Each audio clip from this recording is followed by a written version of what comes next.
Seterusnya adalah iris. Iris merupakan anak mata yang berwarna hitam bagi manusia. Fungsi iris adalah untuk mengawal saiz pupil. Kornea berfungsi untuk membias dan memfokuskan cahaya ke retina. Pupil berfungsi untuk mengawal kuantiti cahaya yang masuk ke dalam mata. Konjungtiva berfungsi untuk melindungi bahagian depan sklera. Gelemae pula berfungsi untuk mengekalkan bentuk bola mata dan membantu dalam memfokuskan cahaya yang memasuki mata. Otot silia ialah otot yang dapat mengawal ketebalan kanta mata bagi memastikan imej terbentuk di atas retina.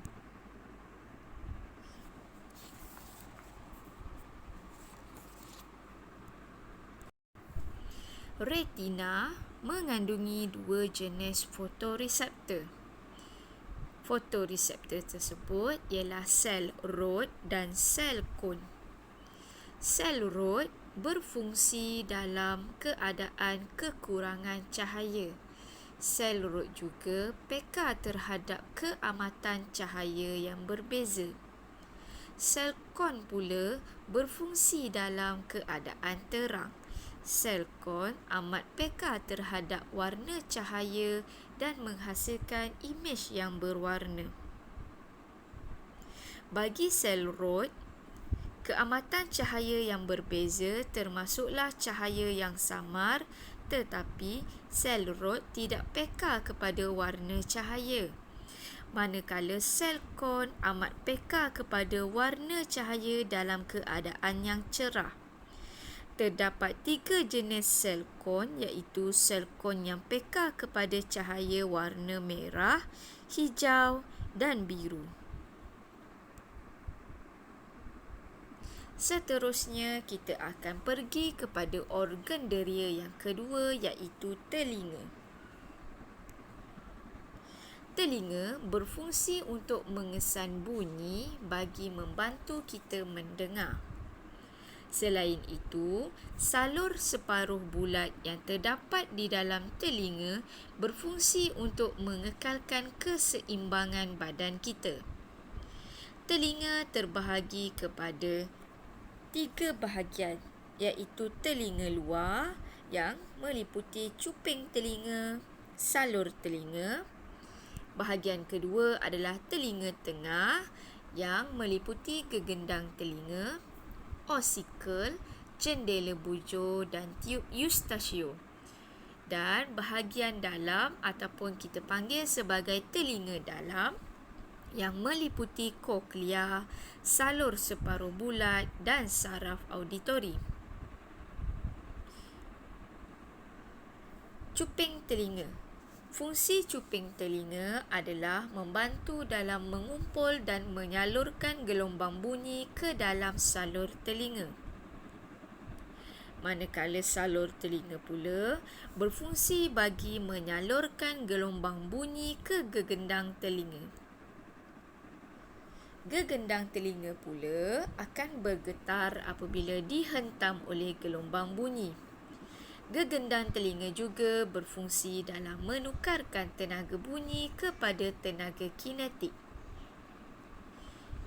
Tulang osikal akan memperkuatkan getaran dan memindahkan getaran itu dari gegendang telinga ke jendela bujur. Jendela bujur pula akan memindahkan getaran dari osikal ke koklea. Tiub Eustachius berfungsi dalam menyamakan tekanan di kedua-dua belah gegendang telinga untuk mengelakkan gegendang telinga daripada pecah akibat ketidakseimbangan tekanan. Tiub Eustasio tidak terlibat dalam mekanisme pendengaran, malah hanya membantu untuk menyamakan tekanan di kedua-dua belah gegendang telinga. Koklea berfungsi untuk mengesan getaran dan mengubah getaran kepada impuls saraf. Koklea akan mengubah tenaga kinetik kepada tenaga elektrik. Saraf auditori berfungsi untuk membawa impuls saraf dari koklea ke otak untuk ditafsirkan. Salur separuh urat akan membantu untuk mengesan kedudukan kepala untuk membantu mengekalkan keseimbangan. Salur separuh bulat tidak terlibat dalam mekanisme pendengaran.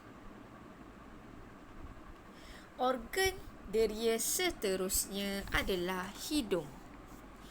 Hidung ialah organ deria bau. Bau merupakan bahan kimia yang wujud dalam udara. Lebih kurang 10 juta sel deria bau terletak di bahagian atas rongga hidung. Hidung juga berfungsi untuk mengesan rangsangan bahan kimia yang meruap di udara. Kita boleh menghidu pelbagai bau seperti harum, masam dan busuk. Hidung mempunyai rongga yang dilapisi sel epitelium yang akan merembeskan mukus untuk memerangkap habuk dan debu halus semasa kita menarik nafas.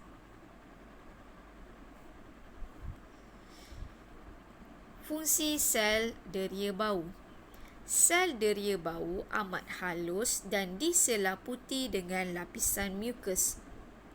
Bahan kimia dalam udara akan melarut dalam lapisan mukus ini dan merangsang sel deria bau ataupun reseptor bau untuk menghasilkan impuls saraf. Impuls saraf kemudiannya dihantar ke otak untuk ditafsirkan dan seterusnya akan ditentukan jenis baunya.